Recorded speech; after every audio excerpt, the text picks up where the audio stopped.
pretty short order in the wintertime. And this is pretty quickly after Christmas. Yeah, it is. But, I feel like these big temperature swings, because of how dramatic, the polar jet stream and the subtropical jet stream, we've done some stories, on how how dramatic the ridges are and the troughs are, to where it's not as stable as it used to be. It seems like those swings are happening more often and they're just more intense. So I feel like going from 48 on Saturday to 70 on Friday is just something that's becoming a bit more common. And that doesn't mean that we won't see a cool down. That has nothing to do necessarily with climate change in the sense of only warmth, but it's warmth and cold at the same time. And so with those dramatic dips, I feel like this will happen more and more often, where we just see a significant swing in just a few days. Yeah, what goes up goes down, and usually if the jet stream is really amped up on one side of the country, it's usually on the other side the opposite. And so we do see a pretty big digging trough in the middle of the country toward the end of next week. So it would stand to reason that we're going to get one of those cool downs. You just might have to wait till the middle of January for it to happen. So this time of year, like we were saying the other day, you're just kind of ticking off those weeks of winter. And we're ticking off 1 to 2 weeks here at the beginning of January without any real winter weather. So bad news if you're a winter weather fan or a snow lover. Good news if you hate that kind of stuff and you want to save a little money on the heating bill. Looks like you'll be able to do that at least over the next 10 days. Yeah, and as you were talking about yesterday about kind of taking the weeks off, I at least even past the next 7 days, 10 days, it still looks to be pretty warm. Not necessarily in the 70s, but it looks like we're staying closer to average. So we want to remind people too that it's if we get to 70, great, but if we trend back toward normal, that's still in the low to mid 50s. Mm-hmm. I know y'all's average is 49, ours is 52, but that's still way too warm to have snow. So you don't just need us to trend closer to average, you need us to trend colder than average. Yes. Now, once we get to 2 weeks and beyond, it is anybody's guess. It is Dave Canales' guess as to what the weather will be at that point. So we'll talk about that when we get there. But in the meantime, warm weather, and that's okay. Always bringing it back to Dave Canales. All right, Tim, any predictions for this weekend's game? Not the weather, the actual game. I think the Panthers will win. Why not? I think the Panthers will win too. NFC South champs. Who are the Bills playing this weekend? With the run game in the second half. The Jets, which I'm told is still a football team, but... Oh, well, go Bills. And go Falcons. We want them to win, too. All right, guys, go Panthers. Have a great weekend, and we'll see you next week for Live Weather Impact.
Welcome in here on Live Impact News on WCNC Plus. I'm Nick Sturdivant. Thank you for watching us this Friday evening. So what we want to get to first. So the FBI announced, and we've been following this developing story all day, but the FBI announced today that authorities disrupted an, quote, potential terrorist attack plan for New Year's Eve in North Carolina. A Mint Hill teen allegedly planned on using knives and hammers to attack people at a local grocery store and local fast food restaurant in support, allegedly, of ISIS. That's according to the FBI. So again, they made that announcement and held a press conference today. Let's take you to that press conference in case you missed it.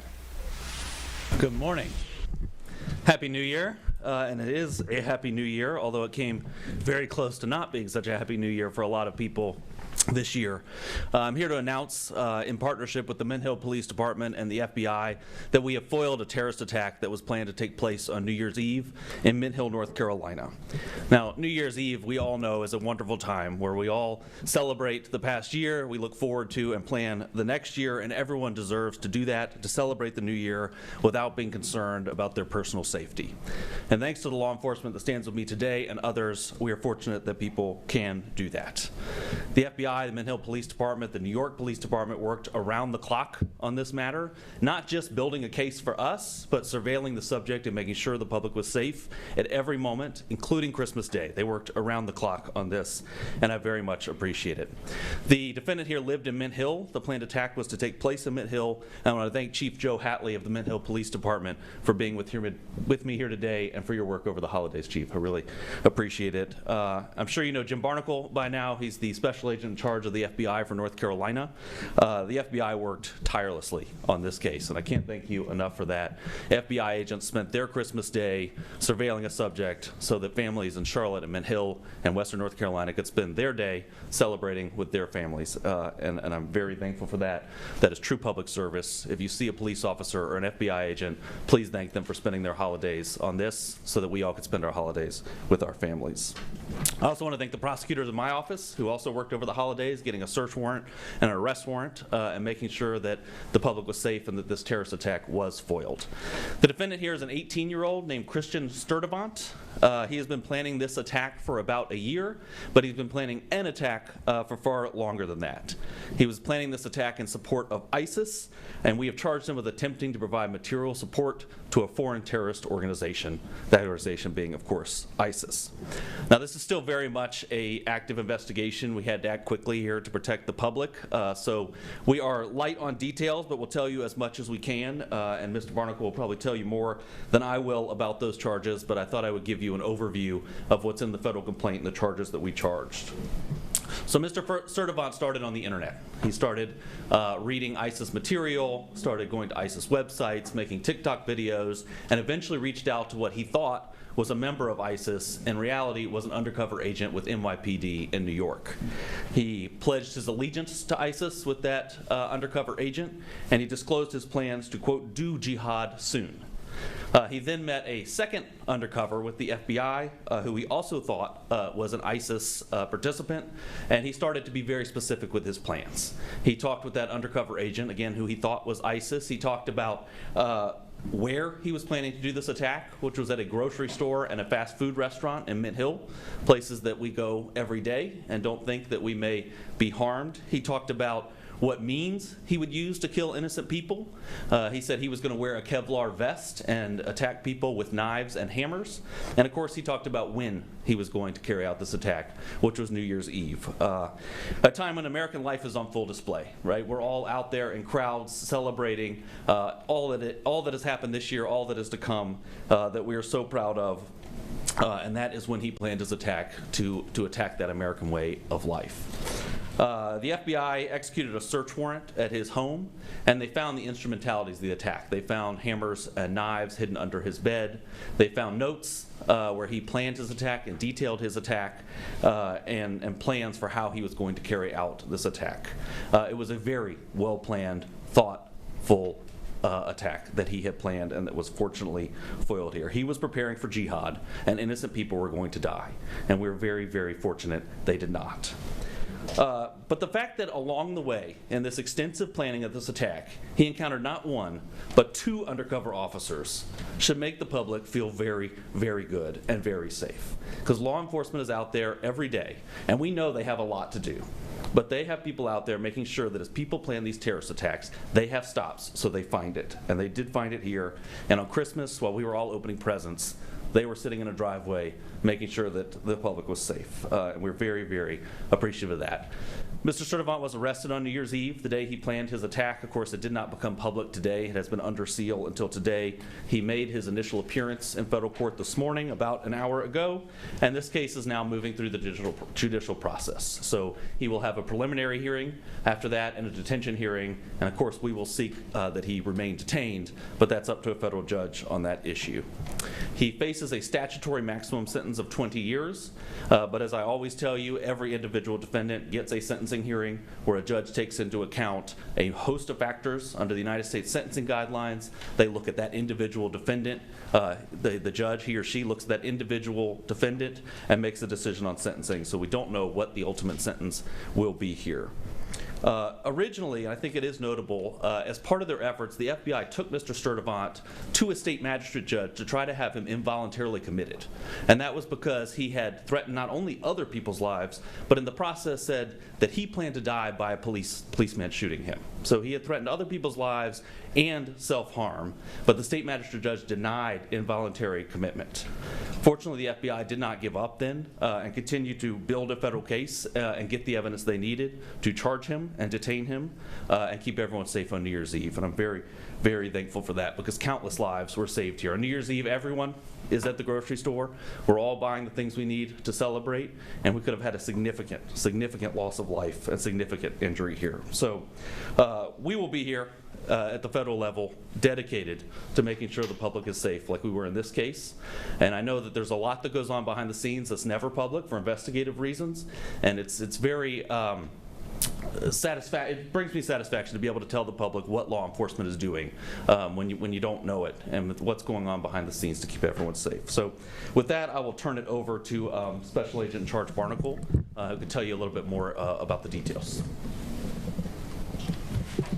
Thank you, Mr. Ferguson, and thank you, Chief Hatley from the Mint Hill Police Department for your partnership in this investigation.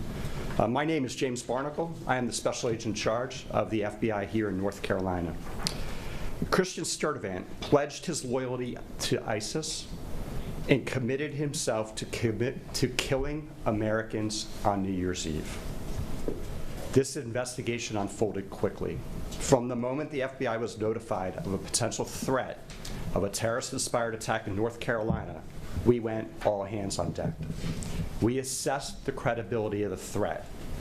The investigation lasted about 2 weeks, included numerous investigative techniques, partnerships with law enforcement agencies, and cooperation from the American public. This Christmas, the FBI and our partners worked to protect the American people. We did not let up until Sturtevant was safely in handcuffs. FBI special agents arrested him on December 31st as he was being released from a local medical facility. On Monday night, as Russ just said, the FBI's evidence response team conducted a search, an authorized search, at his home and on his cellular phone. What we found was a manifesto, which the federal complaint alleges contained detailed plans to execute a massacre on New Year's Eve as people shop, for the holidays. Without the swift action of the FBI Joint Terrorism Task Force, New York City Police Department, the Mint Hill Police Department, and our partners at the United States Attorney's Office for the Western District of North Carolina, we could be announcing a national tragedy. Instead, a terrorist attack was thwarted. Give a little background on Sturtevant. He's a U.S. citizen. He turned 18 in December of 2025.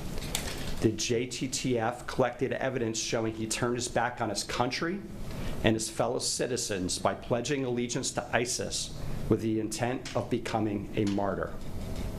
We allege Sturtevant was willing to sacrifice himself by committing a terrorist attack using knives and a hammer to support the murder torture, and extreme violence that ISIS represents.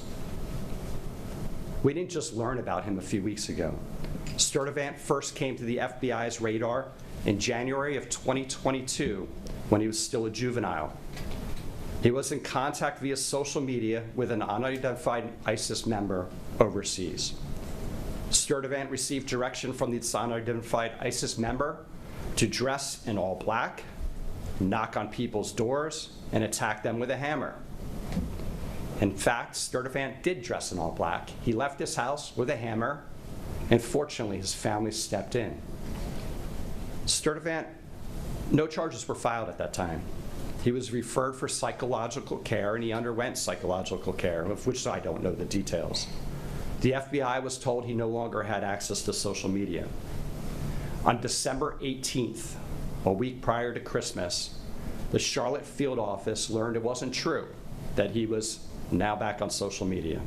After several FBI offices around this country and the New York Police Department alerted the Charlotte JTTF of a TikTok account username, Abu Bakr al-Amerki, who made multiple posts in support of ISIS. Sturtevant was identified as the account holder. And with federal search warrants, the FBI obtained his previous post to assess the extent of threats to the homeland. But according to the complaint, on or about December 12th, Sturtevant began communicating with an individual on multiple social media platforms. Unbeknownst to Sturtevant, he was talking to a government online covert employee. Within just a few days, Sturtevant direct messaged the online covert employee with a picture of 2 hammers and a knife. The message was significant since in recent years, an ISIS propaganda magazine promoted the use of knives to conduct terrorist attacks in Western countries. The same ISIS magazine which suggested using vehicles to ram crowds, like the terrorist attack last year on New Year's Day on Bourbon Street. The conversations between the undercover employee and Sturtevant escalated further. Sturtevant allegedly sent a voice recording pledging Bayat, a loyalty oath to ISIS. And on December 20th, the direct messaging allegedly showed Sturtevant asking for help getting firearms, specifically weapons, guns, to carry out the terrorist attack at a food market here in Charlotte area. Thankfully, that did not occur. This investigation was conducted by several FBI field offices, the FBI Joint Terrorism Task Force, which includes the following members: the Charlotte Mecklenburg Police Department, the Matthews Police Department, the Monroe Police Department, the Bureau of Alcohol, Tobacco, Firearms, and Explosives, the United States Customs and Border Protection, the Federal Air Marshal Service, Homeland Security Investigations, Internal Revenue Service, IRS-CI, the United States Postal Inspection Service, U.S. Citizenship and Immigration Services. Also, the NYPD, the FBI New York JTTF, the FBI Columbia Division, and the Mint Hill Police Department were instrumental in thwarting this attack. And of course, alongside our partners at the U.S. Attorney's Office in the Western District of New York, North Carolina, and the Department of Justice. This investigation highlights the very real threat posed by people who self-radicalize online and are inspired by jihadist ideologies espoused by foreign terrorist organizations. They seek to attack soft targets with easily accessible weapons and with little to no warning. To further complicate this threat, we have seen that most successful attackers radicalize in a time span of between 1 and 4 years, and they typically mobilize to act in less than 3 months. The FBI continues to work tirelessly to combat the threats of terrorism for the American people every day. But our partnerships are not limited to just law enforcement agencies. We rely on the communities we serve and encourage the public to contact law enforcement when they see or hear something that doesn't seem right. I also have this personal message. If your child, relative, friend, or neighbor is sliding into a dangerous ideology, you'll be the first to see it. And together we can stop it. The threats we face are bigger than any one law enforcement or intelligence agency, requiring everyone who hears this message to work together to keep people safe. I want to thank our members of the Joint Terrorism Task Force that sit over here today for their diligent effort. We spoke, I can't tell you the number of hours, and this is not an attaboy to the FBI or our partners. They worked nonstop for about 14 days, 24/7, digging through everything we had and keeping surveillance on this subject so we could intervene if he were to potentially attack. Through Christmas Eve, every single day, all weekend. So thank you for your commitment to keeping America safe. With that, turn it over to Mr. Ferguson for any questions you may have. Well, thank you. And let me reiterate my thanks to the Joint Terrorism Task Force, to the Mint Hill Police Department, and of course to the prosecutors in my office who worked on this. So, Jennifer, yeah. Hi, Jennifer with Special News, North Carolina. Can you clarify where the planned attacks are meant to go, like which grocery store and which restaurant this was expected to take place at? I don't believe it's public yet which grocery store and which fast food restaurant. I can tell you they were in Mint Hill, and as the investigation moves forward, I'm sure that will become public, but it's not at this point. It's on still under investigation. One more follow-up question. Sure, of course. Make sure I understood that correctly. Did you say that the arrest took place after he received medical attention? Did I hear that correctly? No. So the FBI went to a state magistrate judge to try to get him involuntarily committed for medical attention, and it was denied by the state magistrate. Thank you. Whether he got medical attention after that, I don't know. Yes. Hi, Jim Rose from Charlotte Observer. I was wondering, why did the judge, magistrate, deny? We were not involved in the state court hearing. Obviously, we deal in federal court here. From what I understand, it was a very short hearing, and I don't know of any reasoning given. And when was it? Yeah. That was Monday night. Late Monday In night. Mint Hill or Mecklenburg County, here in Charlotte, or? Mecklenburg County. Correct. Thank you. Hunter. Yeah. I'm here with Channel 9. Following up on that, Burger King is listed in the actual document with a grocery store nearby. The only grocery store nearby is Harris Teeter. Is that confirming it?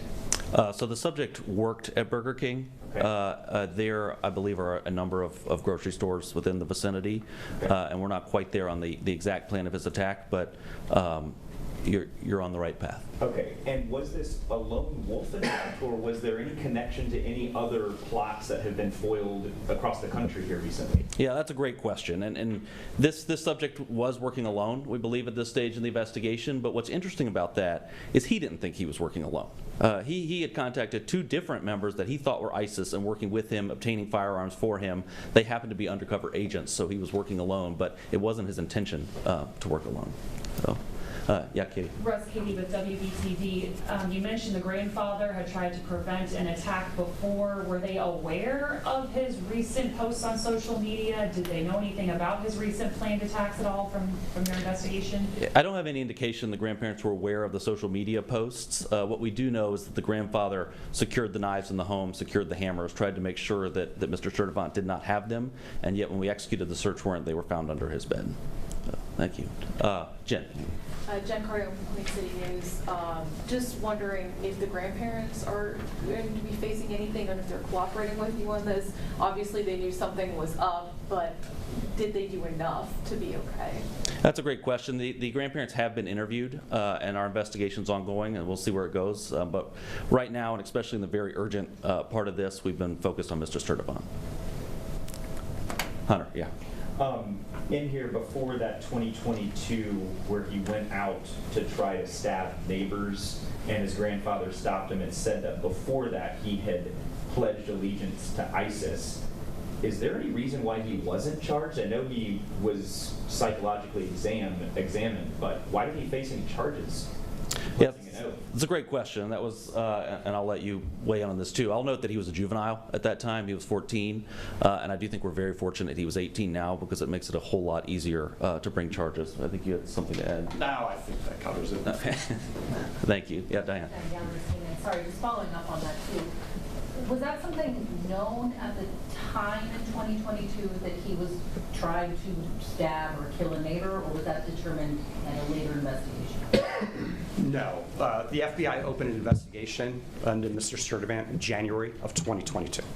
And we conducted a logical investigation. The case agents actually are sitting here today. And these same case agents picked up the investigation a couple weeks ago. Are you all considering any other charges as well? We're always considering additional charges, and so in this case in particular, because this is a very early and an ongoing investigation, we are certainly investigating and looking at other charges, whether that's a firearm charge or some other charge. Right now, we feel confident we have this charge, which is attempted material support of ISIS, but we'll see how the investigation unfolds from here. Thank you. Yeah, definitely. Hunter. I have a question for Chief. Of course. If you would. Certainly. I mean, we see this in parts of our country, but you never think it's your own city. This is Mint Hill that is now afforded ISIS terrorist attack. What are your thoughts on all of this? Truly, I believe that's everyone's famous last words. It's never going to happen here. It will never, that can't be my neighbor. It can happen anywhere. Yeah, Diane. I know that he spoke with two undercover agents. Did he actually ever have any interactions, do we know of, with actual members of ISIS, with terrorists, or anything like that?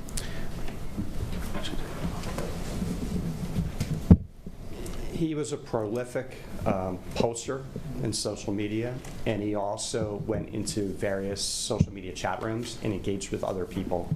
We are leaving no stone unturned here. Our investigation is not over at all. We are looking to find out if there are any associates, if there are any friends, if there are any people he were working with, whether it's domestically here in the United States or overseas. We have ruled out additional threats from him in the United States.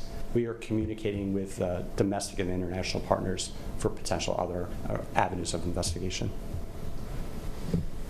Russ, Katie again. We just saw that thwarted attack in Seattle as well. Should we be concerned about this becoming a persistent problem in the Western District of North Carolina?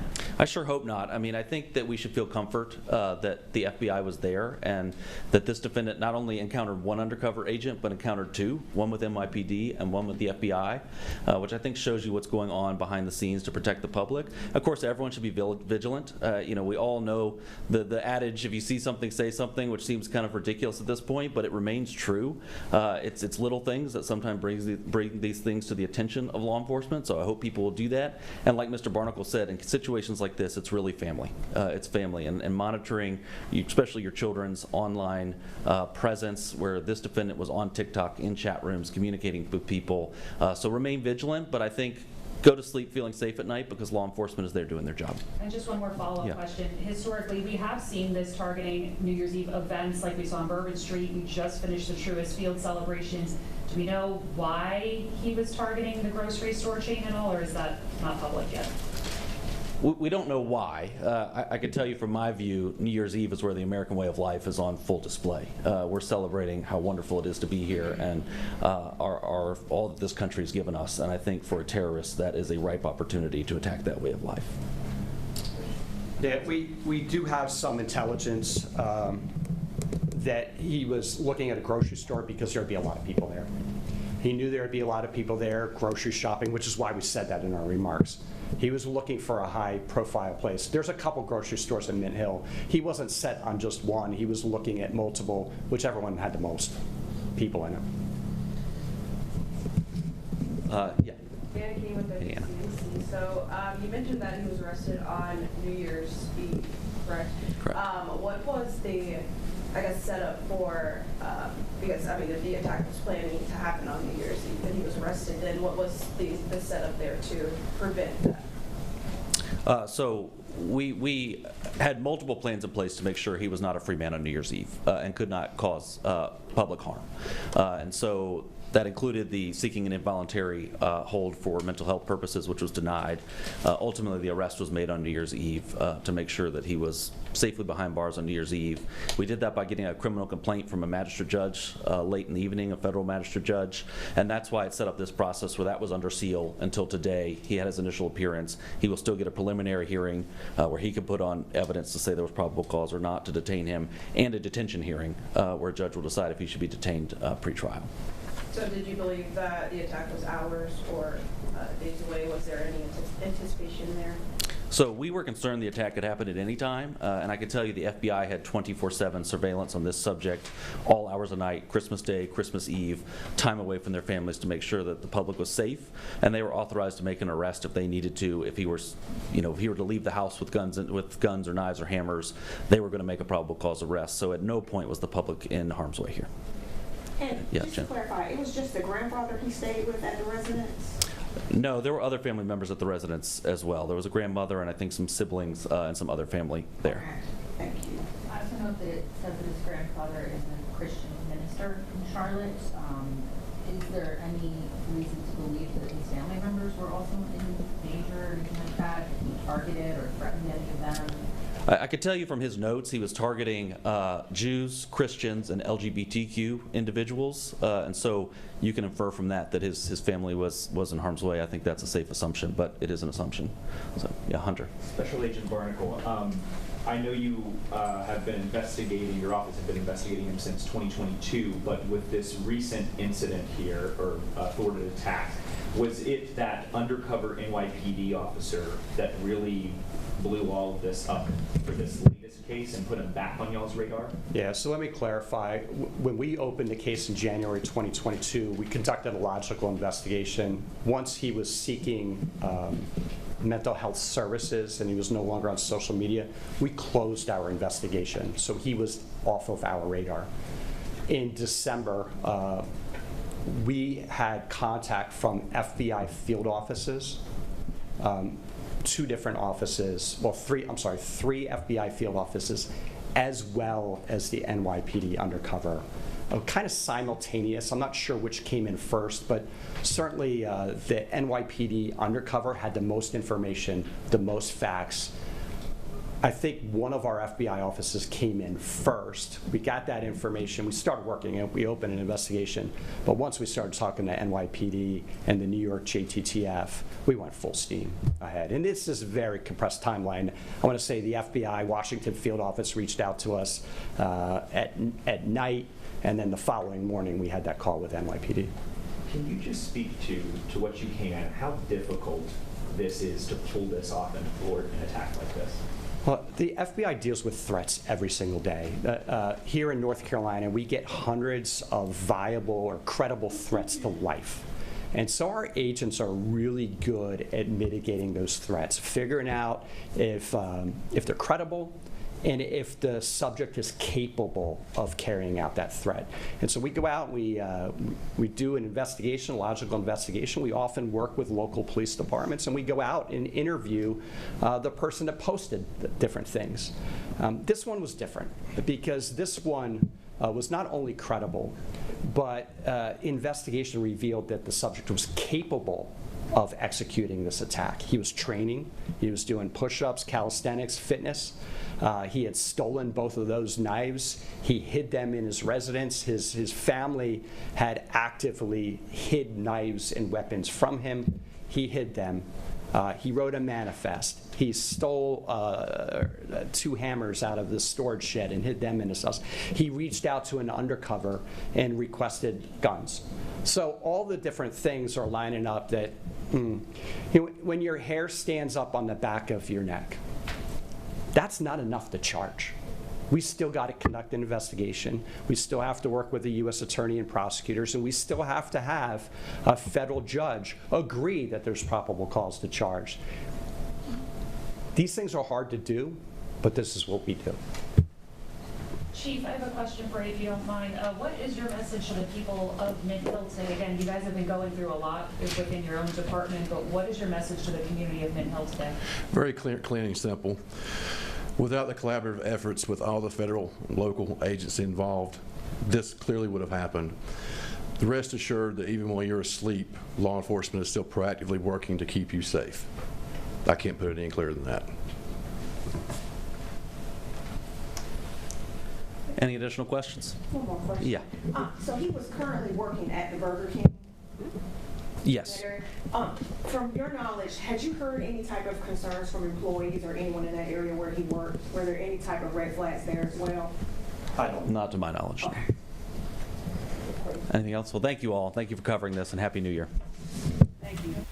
All right, so that's that press conference from earlier from federal officials. All right, so let's take a quick break. We'll be back here in just 2 minutes here on Live Impact News on WCNC Plus.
Welcome back here on Live Impact News on WCNC Plus. I'm Nick Sturdivant. All right, as we have been talking about, reporting about since this afternoon, the FBI announced today that authorities disrupted a, quote, potential terrorist attack planned for New Year's Eve in North Carolina. A Mint Hill teen allegedly planned on using knives and hammers to attack people at a local grocery store and a fast food restaurant in support of ISIS. That's according to the FBI. So moments after that announcement, we actually spoke with Mint Hill's mayor. Let's take a listen in to what he had to say. Do have Mayor Dale Dalton here from Mint Hill. Mayor Dalton, I just want to check and make sure you're able to hear me. Yes, you're a little muffled, but I can hear you. And thank you for joining us. I know you're traveling right now, and so it's kind of hard to hear, so I'll talk loud. First of all, very glad that everyone is safe. I want to ask you, when was the first time you heard about this? When did you hear from authorities? Probably the same time you did, on WBT radio as I'm traveling. Oh, so this was not the FBI didn't reach out to the city directly. You heard about this the same time everyone else? That's correct. Yeah, I had no further notice of what was going on at all. Have you since gotten a chance to speak with any of those officials? I have reached out to a couple of my commissioners, is all, but that there's really nothing else we can do at this time. I mean, everything's been taken care of. Our police department, working with federal agencies, we're on top of it from the very beginning, and we just let them do their job and stay out of their way. We have very good law enforcement and very proud of them. Yeah, absolutely. I was going to ask you, what's your message to law enforcement that they were able to thwart this potential attack? I'm sorry, you broke up there. What was that? I was just asking, what would you say to law enforcement about this, since they were able to thwart this? What I'm sure is a very scary situation here. Oh, it is. is. Again, I'm just very proud of him, and I think they made that comment in the report. We just have to be so careful in today's time and what's going on, to be aware of our awareness. And if we see anything that we think that could be out of the ordinary, report it, no matter how small it is. It could make a huge difference in the times or what could be leading up to the next few days. Yeah, absolutely. I know that people will have a lot of questions, and those are very important reminders. Anything else that you would say to your community, your Mint Hill community members, if anyone is concerned about safety at this point? I know that everyone is, this is not a public threat at this point. The man has been apprehended. But what would you say to thwart any of those concerns people might have? I think we just need to live our lives that we have in the past and move on. Don't let people make us prisoners of our own homes. Just go out and live life like you did, but be aware of your surroundings at the same time. Yeah, absolutely. I have to ask, because this is the same, it's been a week since those two officers were shot in Mint Hill, and thankfully they are both recovering quite well. But I just want to ask, how are you guys doing? I know this is a lot back to back. It's different. I've been mayor now for a little over 2.5 weeks, and a lot's happened in that time frame. So I'm ready to get back into a normal, everyday activity that we had in the past. So hopefully it's all over, and we'll move on in our small little town and enjoy each other. Yeah, absolutely. Mayor Dalton, thank you again for joining us. Is there anything I haven't asked about you want people to know? Not that I know of. Thank you. All right. Thank you so much, and safe travels. All right, so that was that full interview, brief interview, but full interview with Mint Hill's mayor on that planned attack. All right, let's take a quick break. We'll be back here in just 2 minutes here on Live Impact News on WCNC Plus.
Welcome back here on Live Impact News on WCNC Plus. I'm Nick Sturdivant. Our very own Ben Thompson sat down recently with Charlotte Mayor Vi Lyles with a wide-ranging interview talking about public safety to things that have been happening here in the Charlotte area in recent months to what's next. So let's take you now to that full interview in case you missed it. Right now on WCNC Charlotte, an exclusive sit-down with Charlotte Mayor Vi Lyles. Oh, it's been a tough year. I'm not going to say that it's been an easy one. Her priorities in the new year, the scrutiny she's faced, the unexpected project she's coming out against, and how she hopes to shape the city's future. They Thanks for joining us and Happy New Year, everybody. I'm Ben Thompson. In 2026, Charlotte Mayor Vi Lyle says making the city safer is her #1 priority. It comes after public safety became a big issue in the last few months of 2025. 2 violent attacks on the light rail, federal immigration raids that left many communities on edge. All part of the growing pains of Charlotte in the last year, welcoming new neighbors, new companies, and finally, after years of trying, a new transit plan. The mayor faced intense scrutiny in the last few months. This, her first time remarking on much of it. It's been quite a year, I think, for the city of Charlotte. How would you describe the past year, 2025, for the city of Charlotte? For the city of Charlotte this past year, it has been ups and downs, but more importantly, I think what it has been is a community that understands that growth is happening. But with that growth, there are a lot of other opportunities that we have to address. I do believe that the most important initiative that we had was the ability to have the mobility plan in place and to begin to work through that, because we are a fast-growing city. We're 14th in the country right now. So when you start thinking about that, that means that we wanted to plan in advance for the necessary things for people to be able to move around our city. But that's not the only thing. We've had a number of opportunities with new relocations, new banking, all kinds of people that want to come here. And it's not stopping. But it has caused us to begin to think, what do we do better? And increasingly, how do we make sure that people that come into our city understand what it means to be a part of Charlotte? What has this year been like for you personally? Oh, it's been a tough year. I'm not going to say that it's been an easy one. There are so many things that we do well, but when we have something like the rail lines and the stabbings along and Arena's law, all of those things, they're very hard. I think a lot of people, when you look at us, you think, well, everything is going okay. But honestly, we have to recognize that sometimes there is not good coming. And I think that the most important time that I had was when Arena was killed. It was a really tough environment because we were responsible for doing something, the loss of a life, and that is never something that we want. And to this day, we are still talking about how to be safe and how to be a safe community and a safe city. But I take a deep breath every day, and I'm so grateful for the people that support us, the city council members, the staff that we have. All of us are pulling in one direction, but sometimes that direction's just not enough. We need to understand how much people when we have bad people in our city, what do we do about it? I think it's fair to say you've been a popular mayor. You've won easily every single time you ran. I think 2019 you got nearly 80% of the vote. Most politicians can't say that. But you alluded to the fact that I think you faced scrutiny this year that you've never seen before. Like none other, as they say. On a national stage, and whether it was the president or Elon Musk or conservative influencers, members of Congress, they accused you of being all sorts of things. Soft on crime, slow to react in emergencies. Some members of Congress called for your resignation. What's that been like for you? Well, you know, I think that it's very difficult for people that have had these remarks because Charlotte is not, I am not a strong mayor of the city of Charlotte. To be a mayor in this city is more around how do we plan, how do we do work, but I don't have the authority to say, I'm going to, change the chief, or I'm going to, you didn't do this well and we're going to fix it or whatever.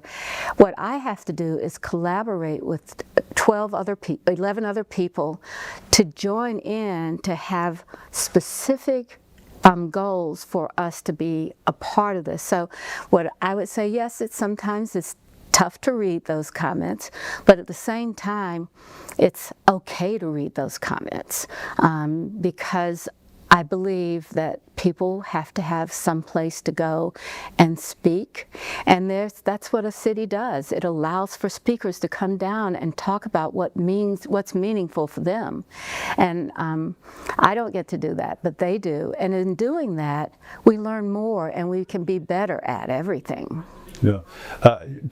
To clarify, you talk about not being a strong mayor. You're not talking about your abilities. You're talking about our form of government. Our form of government. You know, and that no, but people move here from other places, and they don't realize a mayor here is not the same.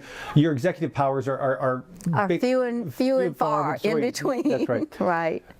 With that sort of negative attention, have you been worried about your safety at all? So Ben, when things have changed in this country, and I had an opportunity to be a part of some of that change when Irina was killed and stabbed.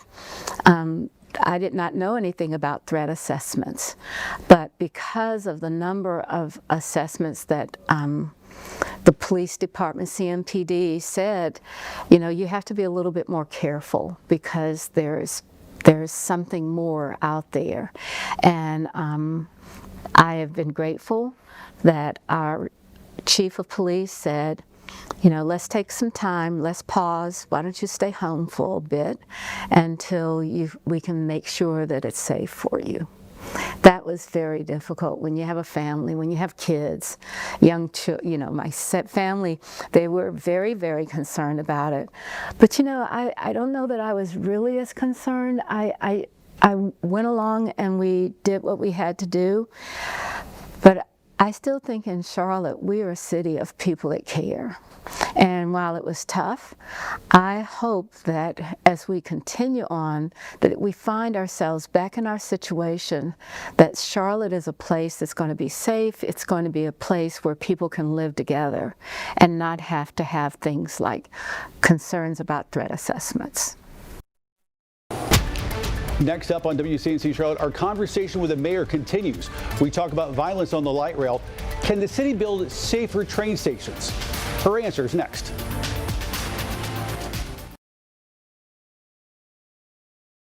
Happy New Year and welcome back. We continue our recent conversation with Charlotte Mayor Vi Lyles. She says public safety on transit is her top priority in the new year, following a year of high-profile transit violence. Do you feel like the security on the light rail is currently sufficient? You know, that's a very tough question to ask, and I say that because, you know, it can go smoothly for a very long time, but when there's one bad apple, you don't know that. And so we will continue to thrive for every possible initiative.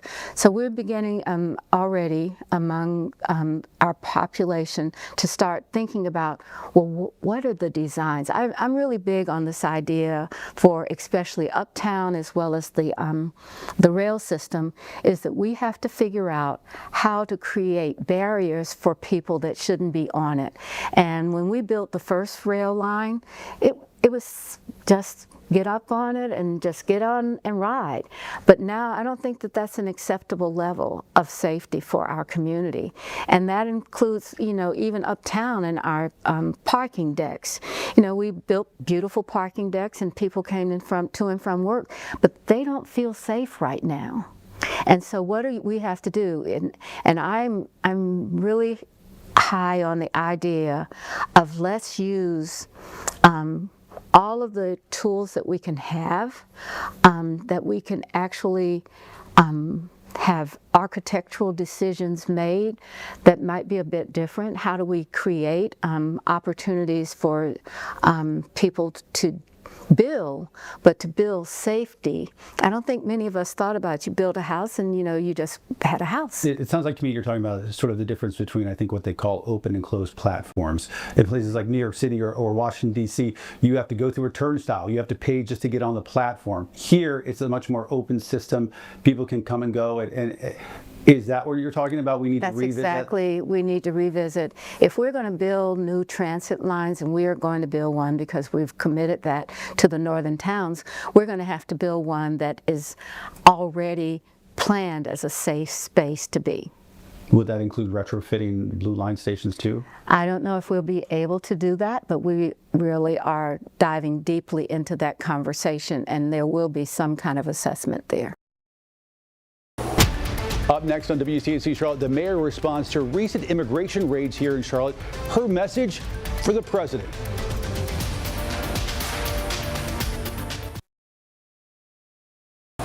Happy New Year and welcome back. We continue our conversation now with Charlotte Mayor Vi Lyles.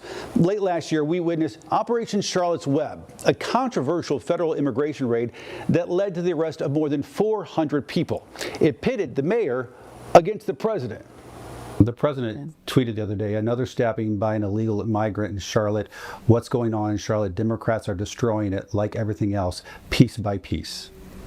Your reaction?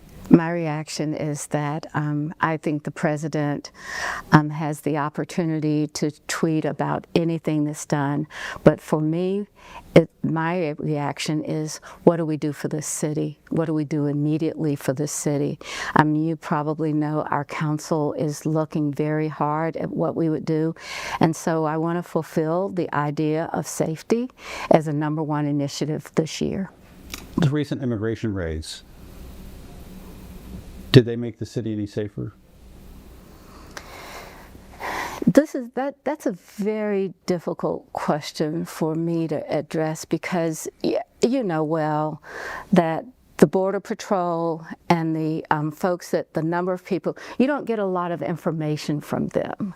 So I think that they were doing their job and we have to do our job. Several local congressmen, in light of that, asking the president to send in the National Guard. Your thoughts? Well, my thoughts are that we have had a number of conversations with our leadership and talked about this, and does it make a difference? And if it made a difference, and we haven't come to that decision, but if it made a difference, then we want the bad people out. So when I would say, if we have people that we continuously can identify as not being the best of our citizens, I think that we would agree with that. I want to talk a bit about transparency. The state auditor has launched several investigations into the city leadership this past year, including the CPD chief settlement, the settlement with the husband of the new chief, CAP security. In the chief settlement, the auditor said no wrongdoing could be found, but suggested the city act with more transparency. Ended with, city leadership doesn't share our interest in being open and transparent about spending the people's money. But sitting here talking to me right now, do you look at it as, oh, this is a perception problem? Or do you look back at some of these instances and say, you know what, there's a point, we could have been more transparent? I would say it's the latter. We can be more transparent. That's not, the issue is not transparency as much as it is, when do we make decisions that at some point we can have transparency about every decision. I just think that's something that, as I said, I was talking to people last night after our council meeting, and I said to them, I went to a meeting with the Sarah Tuesday morning breakfast group, and they provided me a 4-page letter of things that they wanted to do. And to me, it's not just transparency, it's where people join in to what we're trying to do as a community, as a city, and what we're doing. And I think that we've perhaps laid back a little bit more, and that we need to have people participate with us, and that's how you get transparency. That's how you get people engaged, because they will be able to say, this is what we want our city to be like, our neighborhood to be like, what our schools ought to be like. And I hope that in the next year, all of us work together, neighborhoods, schools, everything, every part of that, and so that it works for everyone. And I believe that people are going to ask for that kind of relationship with their governance. Up next, during our special conversation with the mayor, surprising many, she speaks out against a controversial plan to widen Charlotte's busiest interstate.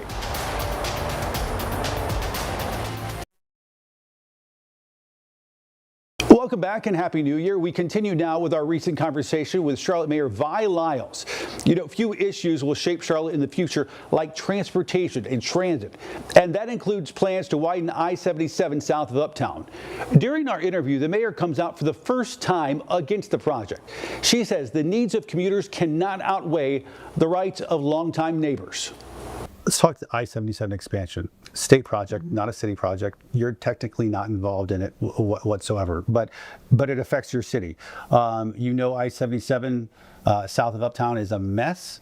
So the state understandably wants to come in and widen it with toll lanes, but it could have some devastating consequences. Neighborhoods that you know, McCrory Heights, Wesley Heights, others. As a leader of our city, what's the answer? The answer is, for me, that we commit not to have urban renewal. I grew up around urban renewal, and I know what the impacts are, and we just can't do that again. People are not going to stand for that. I know that it will take some time, but the engineering part is not the most significant part of a community.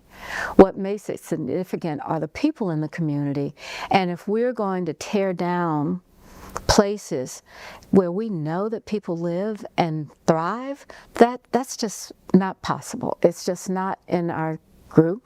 Now, I don't have the responsibility for it, but I do believe that the state of North Carolina can be just as proficient in making good plans than making bad plans. So what's the alternative? The alternative is for our community to work with the state to say what's possible, but we will not be able to put that extension of I-77 into our neighborhoods. So you are against the plan as it currently is, the way it's I think that we can have engineers that can be more creative. We have a ton of people moving here every day, I think 150 into the region every day. For newcomers who don't know you, what do you want them to know about you? I want people to know, not just the newcomers, but the people that I've grown up with here, that I would do anything. I love the city. I never had another choice of doing anything except being here. And what I hope that they would know is that I am open to what we need to do to continue to be the right place for you to live and to be successful in our city. Thanks for joining us for this special conversation with Mayor Vi Lyles. We appreciate her time and yours. Happy New Year. All right, and we are going to take a quick break. We'll be back here in just 2 minutes here on Live Impact News on WCNC Plus.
Welcome back. We are basically at the top of the hour. Look, a lot of folks get their eyes set for tomorrow night. They got their eyes on the game. Bucks, Panthers. Daniel Stein is in Tampa right now, getting ready for the game, providing live coverage for us. We've also all week been providing extended Panthers on the Plus coverage. Nick Carboni, a lot of incredible guests coming on the show on WCNC Plus to provide some insight before this big matchup. And don't forget, tomorrow, starting at 4, we will have coverage, game watch party here on WCNC Plus. You don't want to miss it. Eugene Robinson is going to be giving some analysis and breaking down stuff that's happening in real time. And speaking of Eugene Robinson, myself, Eugene Robinson, got a chance to speak earlier this week to talk about this upcoming game. It's a big one for the Panthers. Let's take a listen in.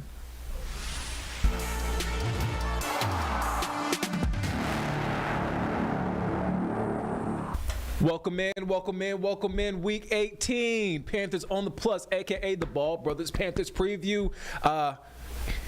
As per usual, my ball brother, Eugene Robinson. Holla at your boy. One of the 50 greatest Seahawks of all time, safety, Eugene Robinson. I got to do the intro well, man. I appreciate it, dog. Gotta give a brother his flowers. I take it, man.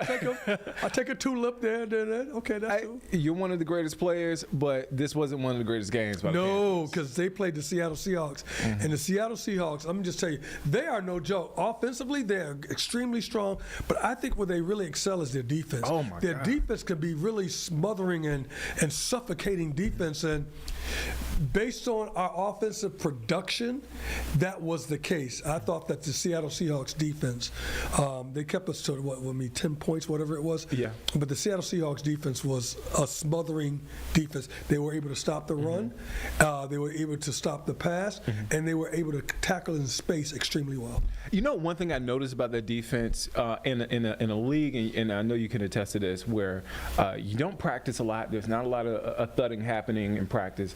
They are technically sound. They do not miss a tackle. They are pretty on point. They didn't even send a rush half the time. Dude, and here it is, my bald head brother.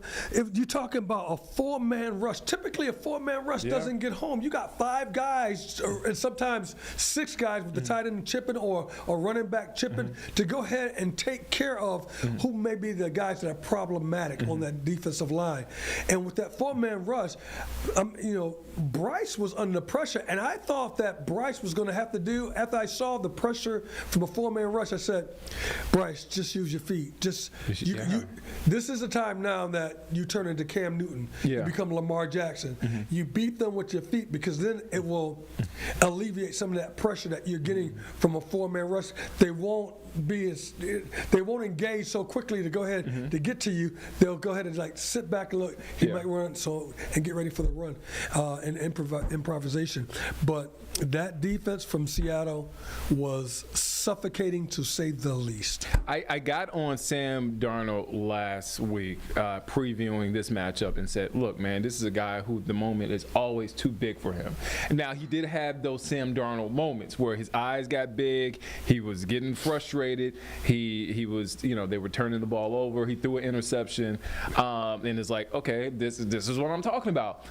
But this Panthers team, at points, and I want to get your thoughts on this, it feels like the moment is too big for them a lot of times. And I think what you're alluding to is that when you don't make the play, typically, Sam Darnold made some mistakes, but there was a tip pass early in the game.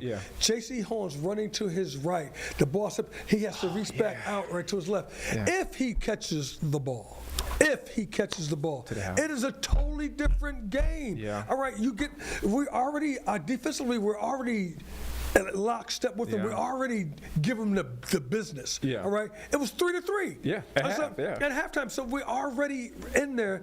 when you miss out on those opportunities for interceptions, because there was opportunity for 2 more interceptions in that game as opposed to the one that Jack got, so we could have got 3. And then even with the fumble that happened in the game, I'm yelling, just fall on it. Everybody's trying to pick it up. Just fall on it. This is like the 3rd or 4th time this happened this season, by the way. Fall on it. You're going to retain possession of the ball. You're in great position to go ahead, and it's a major turnover. But guess what? You want to scoop and score.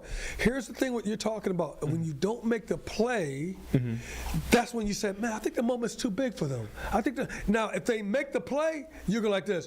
Whoa, they capitalize on some really mistakes by them. You start to say that, and your confidence grows on that. Your confidence grows based on whether you make the play or don't make the play.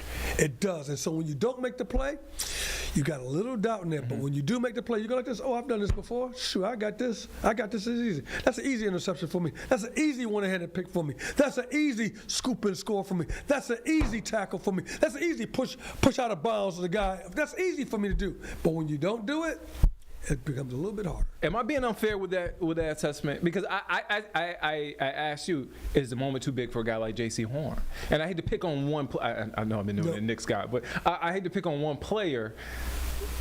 That interception, that PI, 3rd and 20. Chris Olave. And I know 3rd and 20. We had a 3rd and 20 situation. The score is 17-10. Yeah. Fourth quarter. Yeah. Maybe 8-9 minutes in a sack and then a penalty. Yep. And so you had a sack, the penalty, and then it's a 3rd down and 20 situation.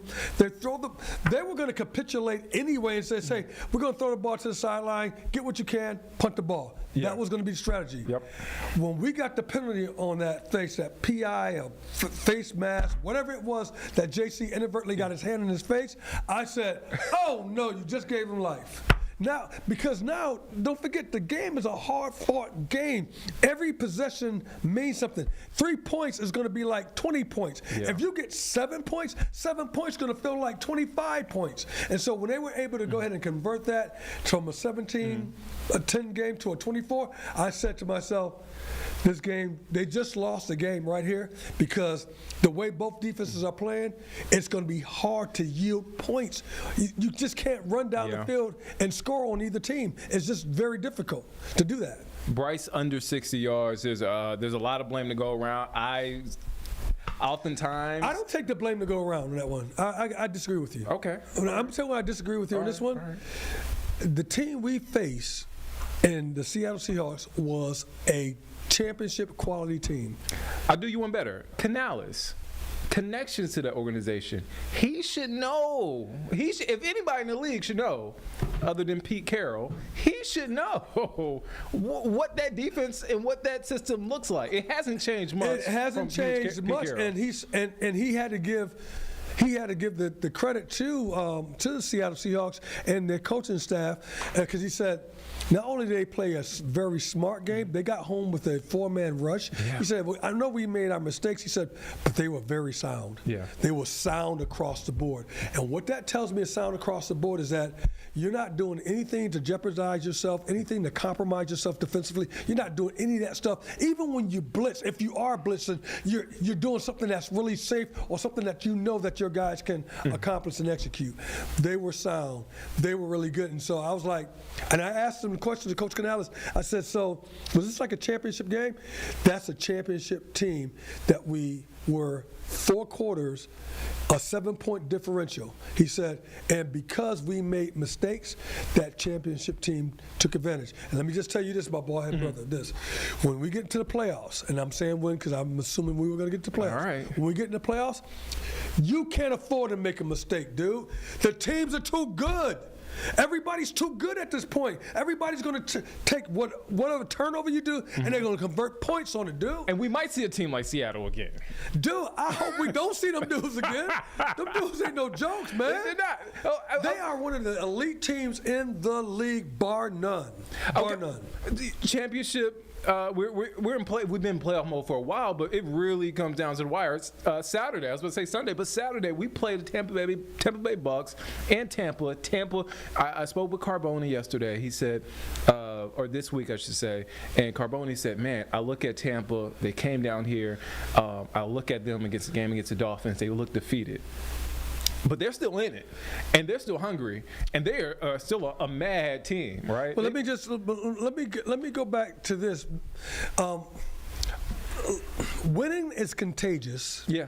And losing is contagious. Okay. You know they lost the last 4 or 5 games?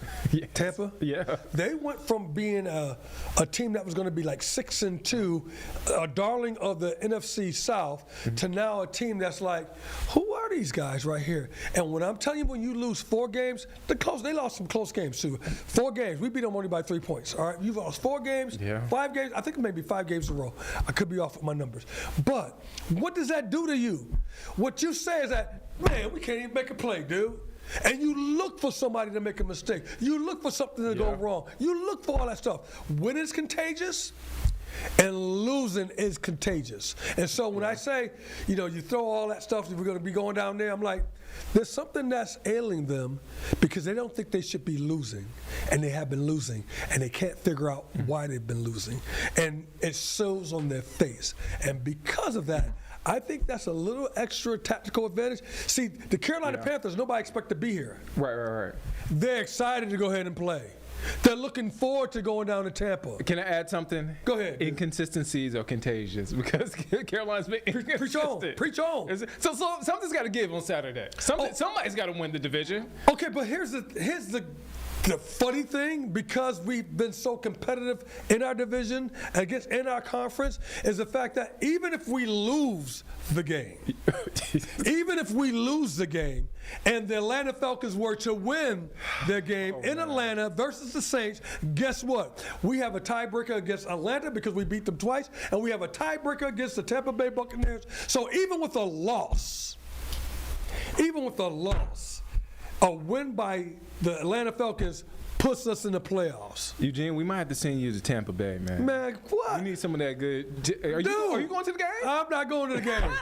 Dude, we're going to be doing a streaming thing here, so I'm going to be here. But I'm just saying, we need some good juju there. I know Danielle Stein's going to be there, but we need some more good juju. Dude, and just my experience, when you're coming down the wire in November, in December, you say you got to win because that puts yourself in the playoffs. Yeah. When you win in November, December, you put yourself in the playoffs. But when you lose in November and December, guess what? You eliminate yourself from the deal. We've been one. We've been winning, losing, winning, losing. We did that for like 10 weeks already. Winning, losing, winning, losing, winning, losing, winning, losing. But Tampa has been losing. All right, so let's get to it. We're talking about the Bucks-Panthers rematch, Week 18. First of all, Week 18, if you would have played 18 games or 18 weeks, dude, that's when you play. Yeah, and for the rookies, it's a long season. I remember when I was a rookie back in the day, and you played maybe 10, 11 games in college, right? Yeah. You're playing 17, 18 games. Well, 18 weeks. You're playing 17 games plus the playoff game. If they make the playoff. If you make a playoff game. I remember being tired my first year going, it was just the 12th game. I'm like, why am I so tired? Because I haven't experienced 16 games before. We got an extra month that we're playing football in, and I've never experienced that before. And you have to get used to it. So the guys like McMillan, the guys like Smith-Wade, the guys like Scorton, who played phenomenal. He had a great game. This is new territory from them because they haven't played a game. Maybe they have done it in college where they went to a bowl game, but it's not the same when you're playing every week in December. Because in college you have that long break time between last game and bowl game. It goes like the end of November, and then you got almost a month before you play a bowl game. And now they're playing games. You're practicing. You're in and out. You're in and out the stadium. You're back and forth. You're on a plane. It's a long season, and you got to get used to it. Do you think that's having an impact on McMillan? Because he's been sort of he's come in spots, but he's largely been a no-show. Like I think he and Xavier Legette combined for like 2 catches, 8 yards, something like that. but I know he was sick on the injury report on Sunday. But you think that fatigue may be playing into why he's not been around as much? No, I think one thing that's playing into it, maybe a little bit fatigue because of the long season, but I think primarily is that they know you're the number one receiver and you're going to get the rock, and they're going to say like this, all right, Bryce, throw it to somebody else. All right, here it is. Two hands, dog. Please. And here it is. Let me just be, the honesty here is that Leggett has gotten better, but early in the season, he wasn't catching the rock that way, right? No. So, okay, what do you do if you're on the other team? You go like this, okay, since now T-Mac is getting off, we're going to have to double him, or we're going to like at least scheme around him and make sure that if he's in his zone, somebody's looking up through the zone, all that type of stuff. You're going to do all that stuff and you say, throw it to your other guy. Throw it to the other guy. Yeah. Because now you think the other guy can't beat you. So I think it's a combination of both. I think it's one that he's being highlighted, and I think it's also because it's a very, very long season. It's not a bad strategy because they're but like, now you got Jalen Coker though. Well, yeah, but they say, hey, your other guy is Xavier Leggett, and he's not getting as many targets. So they're like, you don't even trust that other guy. So and that's what my point is. My point is that they're saying, okay, Bryce, we know that's your guy. Yeah.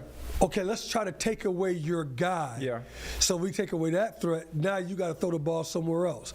You throw the ball a little bit laterally to Rico Dowdle, maybe Chuba Hubbard. You do more screens. The ball doesn't go down the field unless it's going to Jalen Coker. All right? And it did go to Leggett on one play, a touchdown. Yeah. So I don't want to, don't disparage him. I don't want to do that. No. But I'm saying tactically, if you're a defense and when you look at the film, what stands out to you? T-Mac got to stop that dude. Do I need to stop this other guy? No, we're all right. Look. That's what they're saying tactically. On paper against the Bucs, they should play a lot better.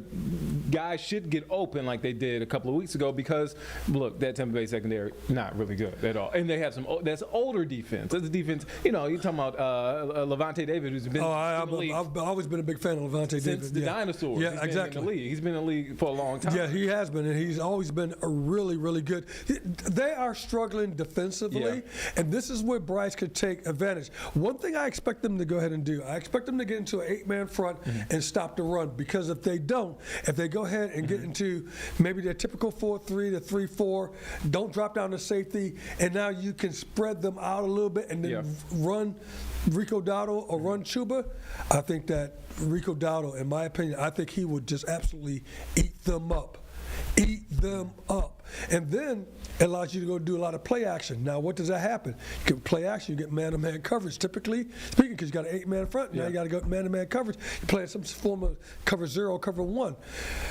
I'm just saying, or maybe even cover 3. I think it just, if we run the ball well, it lends itself because they're going to have to get into 8-man front. If they do get an 8-man front, they're going to say, okay, Bryce, can you beat us? Bryce, can you beat us? And Bryce answered the question already. He's already answered that question. Can you beat us? Yeah, I can come from behind and beat you. Can Canales answer that question? Because Well, he's already done answer the question. Every other week, it feels like the play calling has been uninspired. Guys are not getting schemed open. A lot of stuff looks like, because Bryce's main job is throw it to the open guy, throw guys open. Don't turn over the ball. He hasn't turned over the ball in weeks. Like we trust Bryce when it comes to ball security. But guys are just not getting open. They aren't getting open like they were earlier, and I don't think that's much more a function of Coach Canales. And the run game. I want to mention the run game too. I think it's a function of the other defenses. I mean, see, I don't want to make this mistake because I'll go like this. If I'm Tampa Bay Buccaneers, I'm going like this. Oh man, we lost that game, man. We had 2 guys get open. If the corner stays over the top, if we blitz on this play, they're going to have a lot of things that say, if we did this, did this, we would have easily walked away with this game. That's what they're saying to themselves. We would have walked away from this game. So what does it become now? Did that mean that coach had a bad deal? Because this is the landscape of football. I line up against you. You line up against me. You can have a great scheme. Colleen, I'm going to put it in this way here. Colleen, I'm just telling you, it's me against you. Now, what you own do, what you own do, what you own do. Well, you know, what you gonna do? She went to University of South Carolina, I know. so I don't know if they. No, they're not. We ain't got a bowl. We ain't got a plate, a spoon. We got nothing. We got nothing on the Gamecocks. But that's another day. But the Gamecocks get down. But what it comes down to me against you. Yeah. All right. You make the. It came down to J.C. Horn pushing the guy out of bounds or getting a pass interference. It came down to, against the Saints, Latham Ransom hitting the quarterback as he's sliding to now have maybe a 62, 64-yard field goal as opposed to a 48-yard field goal with the yardage tacked on because of the penalty. It comes down to those instances. They have nothing to do with the execution, nothing to do with the game plan, nothing to do with the play, everything to do with you're running the ball, and it's me against you. Now, do I be prudent? Do I be wise? Do I try to stop you? How do I do it? You learn some tough lessons that I hope, JC, Latham, Ransom, you take into this next game against Tampa and take all those lessons that we've been talking about that you've learned and apply them there, because I think that you may be the better team because they're losing, and I think it's one that you could go out there and get away with one ticket. One guy we talk about a lot, and I just want to mention this before we go to break. Mike Jack, he is playing like the best corner on the team right now, and I don't want to take anything away from JC. You ain't taking away from JC Horn, but Mike Jack, man, shout out to Mike Jack. Shout out to Mike Jack, and I'm glad you brought him up because don't forget when he was matched up against Mike Evans in the first game, Mike Evans scored a touchdown on him on the back shoulder fade, right? The ball came out quickly by Baker Mayfield. Boom. The next time they ran the exact same play, almost the exact same situation, he was in better position, and the ball was thrown awry a little bit because of his position. Yeah. So I'm sitting there going like this. All right, Jack, do your thing. Jack comes up with a with an interception in his last game. I'm like, okay, Jack, do your thing. Jack has thrown down the gauntlet and said, look, I know my boy got 5 interceptions on the other side, JC, but if you think I'm the weak link, that's a game show. The weak link is a game show, baby. You think I'm the weak link? Go ahead and try me. Go ahead and try me. And that's what Jack has been doing. Mike Jack has been playing sensational football because he's like other corner. And now he's saying, you may think I'm the other corner. I ain't the other corner. Quickly, Ken Easley, our top safety in the league. Yeah. He just passed away, played with him for a number of years. Rest in peace. I remember when I hit one of the tight ends from the Raiders. I jacked him up. Boom, came down here. Boom, it was Todd. I can forget Todd's last name. Boom, jacked him up, right? He says, good hit, Ken. I said, I ain't no Ken. I ain't Ken. I'm not Easley. Mike Jack, I'm not Horn. My name is Jack. Man, he's covering these wide receivers like. You better watch out now. Don't get me all fired up. I'm getting too excited to rub He's on those wide receivers like Mike Jack, go ahead and like mayo on white bread. That's how Mike Jack is. All right, let's get to some quick hitters. X Factor. I know I ask you this every week, but I really. Canales. Okay. X Factor is. The X Factor is the coaches. The X Factor is. This has nothing to do with how good you're gonna play. I'm expecting it to be a tough game, but I'm expecting. You got to come out with it. Yeah. You got to be aggressive against your former team. In every phase of your game plan, and this game is Saturday, so it's a short week. You have to be aggressive. This is not holding back. This is taking your best plays, whatever that is, and saying we're going to go ahead and run these. These are things in practice this week. I'm expecting run your best stuff. Run the stuff on the thing that you didn't get a chance to run because you were beating Tampa. Yeah. And run the stuff that worked that's on your list that worked against Tampa. I'm throwing out every bit of stops. So this is more about a referendum on the coaching staff, the defense coordinator, offensive coordinator, or this guy who calling the plays, Coach Canales, Ejero, and then the special teams coach. Is it difficult coming into this? Is their first short week game. I thought about it because they played Monday Night Football. That's technically not a short short week. That's technically not. Yes, technically not. But this is one of their first short weeks. This is it. What impact do you foresee? I love the fact that you have a short week because you don't have time to think about it. Mm-hmm. You don't have a day. You batten down the hatches. Everybody, all hands on deck, and you get into game planning earlier. The fact that you've already played this team just less than 2 weeks ago, you've already played this team, Colleen. You already know them. Yeah. You already know them. So. And here it is. I think that the Carolina Panthers are playing with house money. I think the fact that no one's expecting them to be where they are. No one. Yeah. If you would have said to me we won 7 games, you go, I'll take it. We're already at 8 games. If the season were to end now, no more week 18, we still make the playoffs. We still make the playoffs, right? So we're already we're already playing with the house money. Yeah. But the excitement that you have and a narrative that's in the locker room, which is that, hey, we're a lot better, and we let some things slip, and we let some things. I know there's a lot of inconsistency, but if we get in the playoffs, you better watch out. Better watch out, man. We haven't had playoff football here, and it would potentially be a home game, dude. Yeah. And don't forget, you've already been in games with the Rams, with the Packers, and with the Seattle Seahawks. I don't want you to lose sight of this. Mm-hmm. It's 3rd down and 20. It's 17-10. Yeah. 3rd down and 20. Mm-hmm.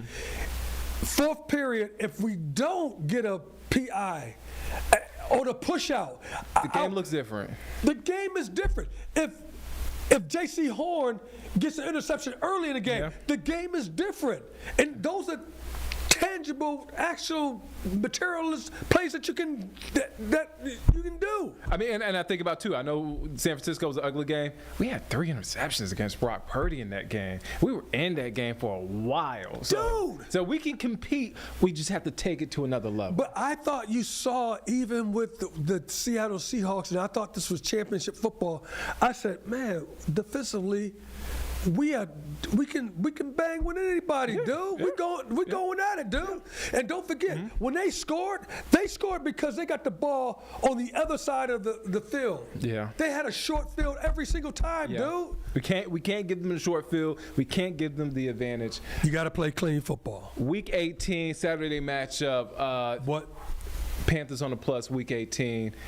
Look, we got to do this again. So I want to go ahead and do this again. I don't want to close it out. I don't want to close this out, dude. Look, no. We'll see you next week. That's what I'm forecasting. Next week, Thursday, Panthers on the plus. Nick, Eugene, Carlene, that all rhymes. Panthers on the plus. All Brothers right. Panthers preview, including Carlene. Nick, Gene, and Carlene in the house. Carlene, MVP of the show. We'll see you next week, y'all. And look, we have more Panthers on the plus at 9 p.m. Nick Carboni, just stick around. Just keep your TV on WCNC Plus. Also, too, make sure you catch us game night watch party starting at 4 p.m. Check us out. You can watch the game. Also, check out real-time analysis, reactions to the game as it's happening. Tomorrow for kickoff is at 4:30. All right, let's take a quick break. We'll be back here in just 2 minutes here on Live Impact News on WCNC Plus.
Welcome back here on Live Impact News on WCNC Plus. I'm Nick Sturtevant. So yesterday, Zohran Mamdani was sworn in as New York City's 111th mayor. So he had this big public ceremony yesterday. We brought it to you here on Live Impact News on WCNC Plus. So many people came out there outside of City Hall there in New York City to watch this history made. Mamdani, first Muslim mayor. And on his first day as mayor, he made some major policy announcements today, and actually I should say moments after his inauguration ceremony yesterday, detailing 3 new housing executive orders he was putting forward to protect tenants and fast track housing across New York City. And in case you missed his speech from the inauguration ceremony, let's take you back to it in case you missed it. New Yorkers, today begins a new era. I stand before you moved by the privilege of taking this sacred oath, humbled by the faith that you have placed in me, and honored to serve as either your 111th or 112th mayor of New York City. But I do not stand alone. I stand alongside you, the tens of thousands of you gathered here in Lower Manhattan, warmed against the January chill by the resurgent flame of hope. I stand alongside countless more New Yorkers watching from cramped kitchens in Flushing and barbershops in East New York, from cell phones propped against the dashboards of parked taxi cabs at LaGuardia, from hospitals in Mott Haven and libraries in El Barrio that have too long known only neglect. I stand alongside construction workers in steel-toed boots and halal cart vendors whose knees ache from working all day. I stand alongside neighbors who carry a plate of food to the elderly couple down the hall, those in a rush who still lift strangers' strollers up subway stairs, and every person who makes the choice day after day, even when it feels impossible, to call our city home. I stand alongside over 1 million New Yorkers who voted for this day nearly 2 months ago. And I stand just as resolutely alongside those who did not. I know there are some who view this administration with distrust or disdain, or who see politics as permanently broken. And while only action can change minds, I promise you this: if you are a New Yorker, I am your mayor. Regardless of whether we agree, I will protect you, celebrate with you, mourn alongside you, and never, not for a second, hide from you. I thank the labor and movement leaders here today, the activists and the elected officials who will return to fighting for New Yorkers the second this ceremony concludes, and the performers who have gifted us with their talent. Thank you to Governor Hochul. Thank you as well to Mayor Adams. Dorothy's son, a son of Brownsville who rose from washing dishes to the highest position in our city, for being here as well. He and I have had our share of disagreements, but I will always be touched that he chose me as the mayoral candidate that he would most want to be trapped with on an elevator. Thank you to the two titans who, as an assembly member, I've had the privilege of being represented by in Congress, Nidia Velázquez and our incredible opening speaker, Alexandria Ocasio-Cortez. You have paved the way for this moment. Thank you to the man whose leadership I seek most to emulate, who I am so grateful to be sworn in by today, Senator Bernie Sanders. Thank you to my teams, from the assembly to the campaign to the transition, and now the team I am so excited to lead from City Hall. Thank you to to my parents, Mama and Baba, for raising me, for teaching me how to be in this world, and for having brought me to this city. Thank you to my family from Kampala to Delhi. And thank you to my wife, Rama.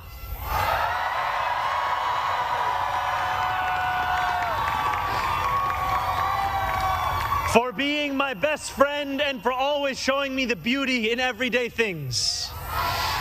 And most of all, thank you to the people of New York.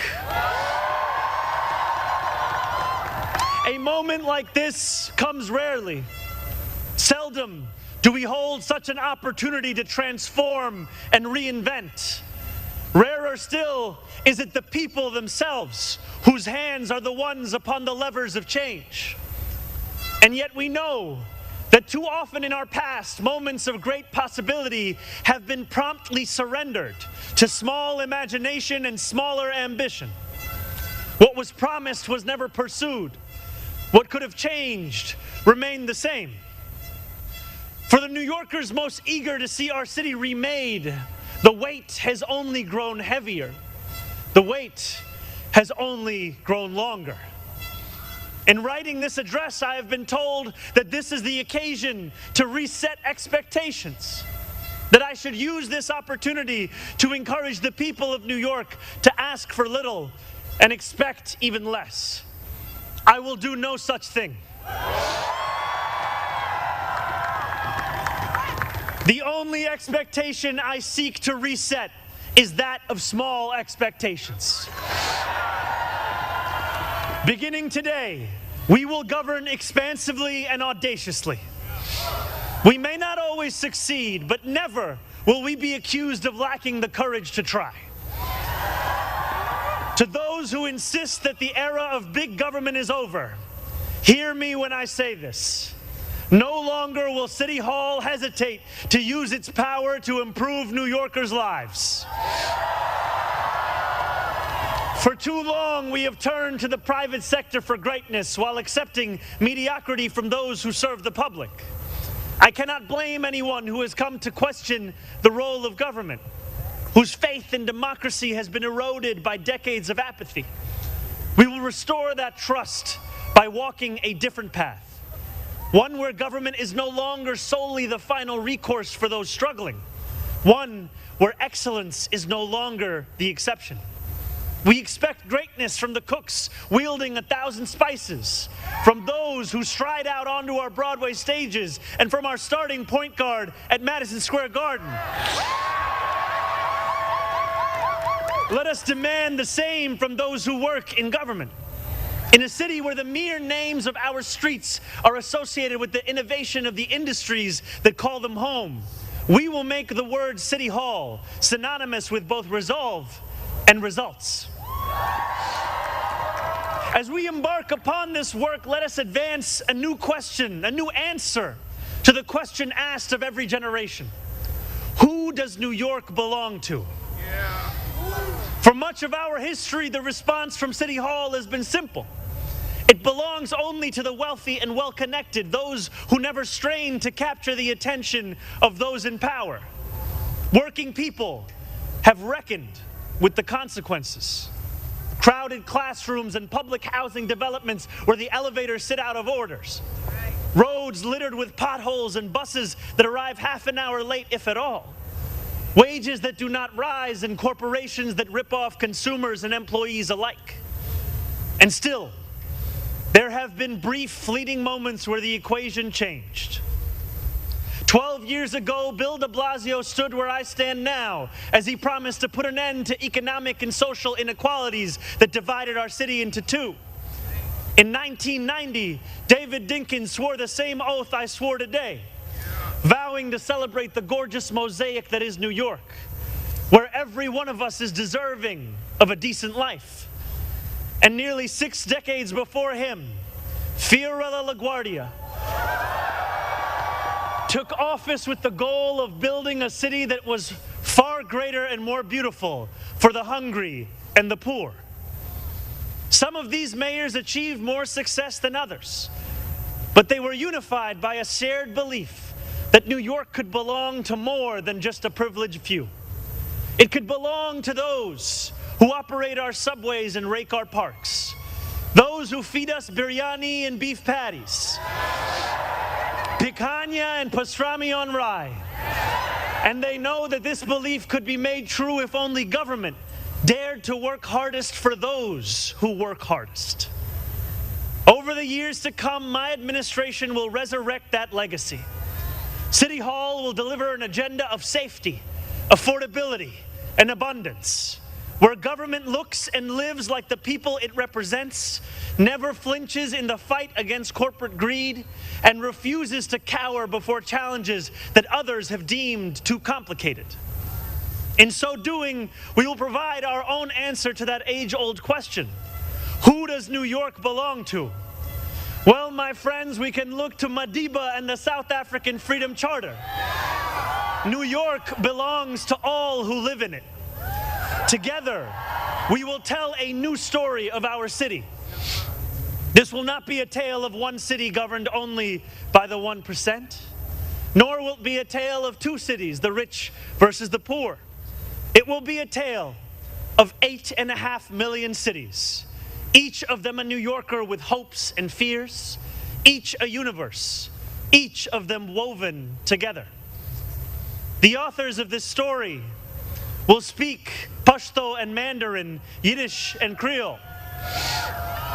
They will pray in mosques, at shul, at church, at gurudwaras and mandirs and temples. And many will not pray at all.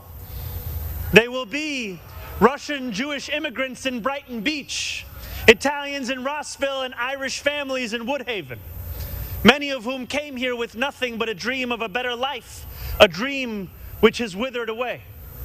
They will be young people in cramped Marble Hill apartments where the walls shake when the subway passes. They will be black homeowners in St. Albans, whose homes represent a physical testament to triumph over decades of lesser paid labor and redlining. They will be Palestinian New Yorkers in Bay Ridge,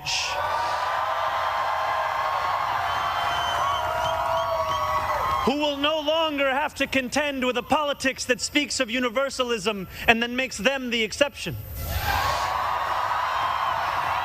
Few of these 8.5 million will fit into neat and easy boxes. Some will be voters from Hillside Avenue or Fordham Road who supported President Trump a year before they voted for me, tired of being failed by their party's establishment. The majority will not use the language that we often expect from those who wield influence. I welcome the change. For too long, those fluent in the good grammar of civility have deployed decorum to mask agendas of cruelty. Many of these people have been betrayed by the established order. But in our administration, their needs will be met. Their hopes and dreams and interests will be reflected transparently in government. They will shape our future. And if for too long these communities have existed as distinct from one another, we will draw this city closer together. We will replace the frigidity of rugged individualism with the warmth of collectivism. If our campaign demonstrated that the people of New York yearn for solidarity, then let this government foster it. Because no matter what you eat, how you pray, or where you come from, the words that most define us are the two we all share: New Yorkers.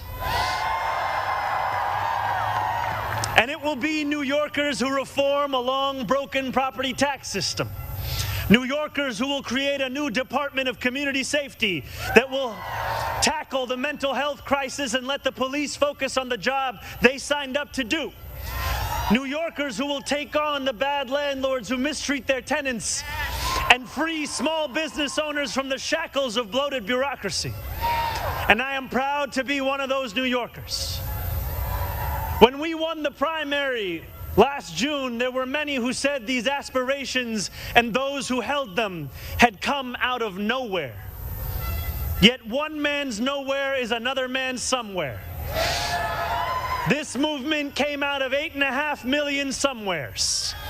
Taxi cab depots and Amazon warehouses, DSA meetings and curbside domino games.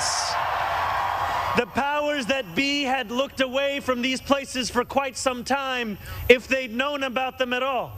So they dismissed them as nowhere. But in our city, where every corner of these 5 boroughs holds power, there is no nowhere and there is no one. There is only New York and there are only New Yorkers. 8.5 million New Yorkers will speak this new era into existence. It will be loud. It will be different. It will feel like the New York we love. No matter how long you have called this city home, that love has shaped your life. I know that it has shaped mine. This is the city where I set land speed records on my Razor scooter at the age of 12. Quickest 4 blocks of my life. The city where I ate powdered donuts at halftimes during AYSO soccer games and realized I probably was not going to be going pro. The city where I devoured 2 big slices at Coronet's Pizza, played cricket with my friends at Ferry Point Park, and took the 1 train to the BX10 only to still show up late to Bronx Science. The city where I have gone on hunger strike just outside these gates. Sat claustrophobic on a stalled N train just after Atlantic Avenue and waited in quiet terror for my father to emerge from 26 Federal Plaza.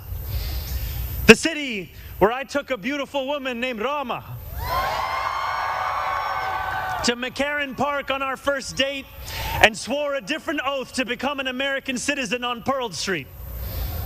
To live in New York, to love New York, is to know that we are the stewards of something without equal in our world. Where else can you hear the sound of the steel pan, savor the smell of sancocho, and pay $9 for coffee on the same block? Where else could a Muslim kid like me grow up eating bagels and lox every Sunday? That love will be our guide as we pursue our agenda. Here, where the language of the New Deal was born, we will return the vast resources of this city to the workers who call it home. Not only will we make it possible for every New Yorker to afford a life they love once again, we will overcome the isolation that too many feel and connect the people of this city to one another. The cost of childcare will no longer discourage young adults from starting a family, because we will deliver universal childcare for the many by taxing the wealthiest few. Those in rent-stabilized homes will no longer dread the latest rent hike, because we will freeze the rent. Getting on a bus without worrying about a fare hike or whether you'll be able to get to your destination on time will no longer be deemed a small miracle, because we will make those buses fast and free. These policies are not simply about the costs we make free, but the lives we fill with freedom. For too long in our city, freedom has belonged only to those who can afford to buy it. Our city hall will change that. These promises carried our movement to City Hall, and they will carry us from the rallying cries of a campaign to the realities of a new era in politics. 2 Sundays ago, as snow softly fell, I spent 12 hours at the Museum of the Moving Image in Astoria, listening to New Yorkers from every borough as they told me about the city that is theirs. We discussed construction hours on the Van Wyck Expressway and EBT eligibility, affordable housing for artists and ICE raids. I spoke to a man named TJ who said that one day a few years ago, his heart broke as he realized that he would never get ahead here, no matter how hard he worked. I spoke to a Pakistani auntie named Samina, who told me that this movement had fostered something too rare: softness in people's hearts. as she said to me in Urdu, "Logo ke dil badal gaye hain." 142 New Yorkers out of 8.5 million.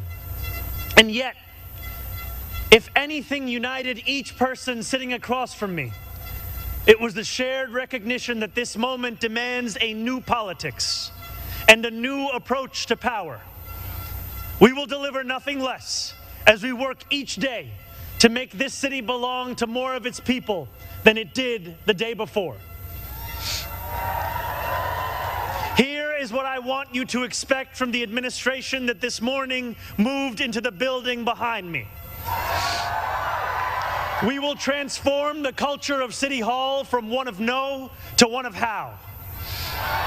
We will answer to all New Yorkers, not to any billionaire or oligarch who thinks they can buy our democracy. We will govern without shame and insecurity, making no apology for what we believe. I was elected as a democratic socialist, and I will govern as a democratic socialist.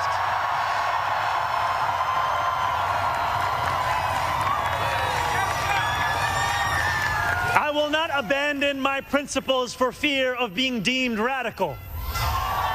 As the great senator from Vermont once said, what's radical is a system which gives so much to so few and denies so many people the basic necessities of life. We will strive each day to ensure that no New Yorker is priced out of any one of those basic necessities. And throughout it all, we will, in the words of Jason Terrence Phillips, better known as Jadakiss or Jay to the moi, be outside. Because this is a government of New York, by New York, and for New York.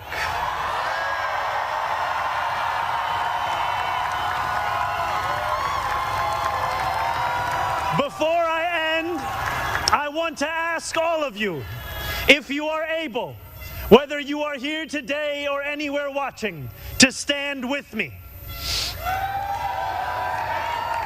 I ask you to stand with us now and every day that follows. City Hall will not be able to deliver on our own. And while we will encourage New Yorkers to demand more from those with the great privilege of serving them, we will encourage you to demand more of yourselves as well. The movement we began over a year ago did not end with our election. It will not end this afternoon. It lives on with every battle we will fight together. Every blizzard and flood we withstand together. Every moment of fiscal challenge we overcome with ambition, not austerity, together. Every way we pursue change in working people's interests rather than at their expense, together. No longer will we treat victory as an invitation to turn off the news. From today onwards, we will understand victory very simply. Something with the power to transform lives, and something that demands effort from each of us every single day. What we achieve together will reach across the 5 boroughs, and it will resonate far beyond. There are many who will be watching. They want to know if the left can govern. They want to know if the struggles that afflict them can be solved. They want to know if it is right to hope again. So standing together with the wind of purpose at our backs, we will do something that New Yorkers do better than anyone else. We will set an example for the world. If what Sinatra said is true, let us prove that anyone can make it in New York and anywhere else too. Let us prove that when a city belongs to the people, there is no need too small to be met, no person too sick to be made healthy, no one too alone to feel like New York is their home. The work continues. The work endures. The work, my friends, has only just begun. Thank you.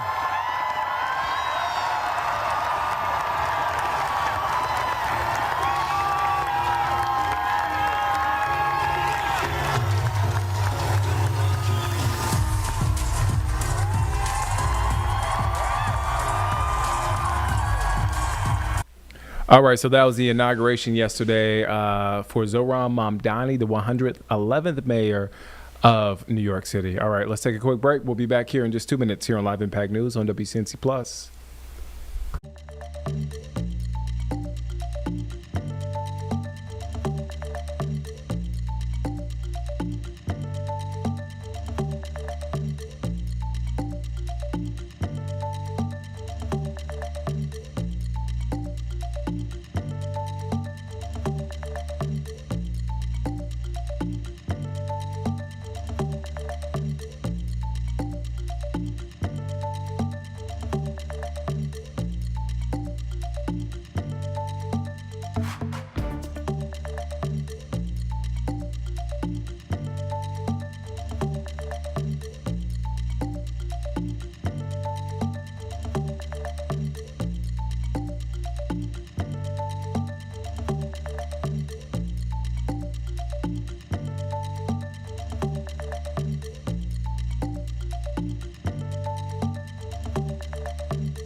Welcome back here on Live Impact News on WCNC Plus. I'm Nick Sturdivant. Thank you for hanging with us on this Friday evening, the second day of 2026.